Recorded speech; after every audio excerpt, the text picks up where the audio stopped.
"It's a backdoor with phone functionality," quips Gabby Serlig about his new Xiaomi phone. He's only half joking.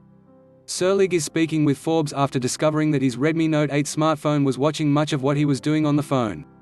That data was then being sent to remote servers hosted by another Chinese tech giant, Alibaba, which were ostensibly rented by Xiaomi.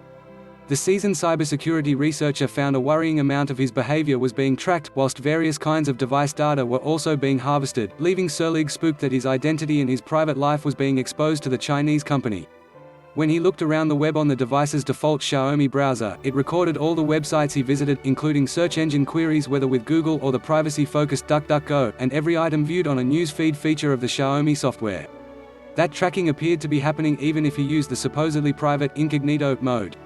The device was also recording what folders he opened and to which screens he swiped, including the status bar and the settings page. All of the data was being packaged up and sent to remote servers in Singapore and Russia, though the web domains they hosted were registered in Beijing. Meanwhile, at Forbes' request, cybersecurity researcher Andrew Tierney investigated further. He also found browsers shipped by Xiaomi on Google Play, Mi Browser Pro and the Mint browser, were collecting the same data. Together, they have more than 15 million downloads, according to Google Play statistics. Many more millions are likely to be affected by what Serlig described as a serious privacy issue, though Xiaomi denied there was a problem. Valued at $50 billion, Xiaomi is one of the top 4 smartphone makers in the world by market share, behind Apple, Samsung and Huawei. Xiaomi's big sell is cheap devices that have many of the same qualities as higher-end smartphones. But for customers, that low cost could come with a hefty price: their privacy. Serlig thinks that the problems affect many more models than the one he tested. He downloaded firmware for other Xiaomi phones, including the Xiaomi Mi 10, Xiaomi Redmi K20 and Xiaomi Mi Mix 3 devices. He then confirmed they had the same browser code, leading him to suspect they had the same privacy issues.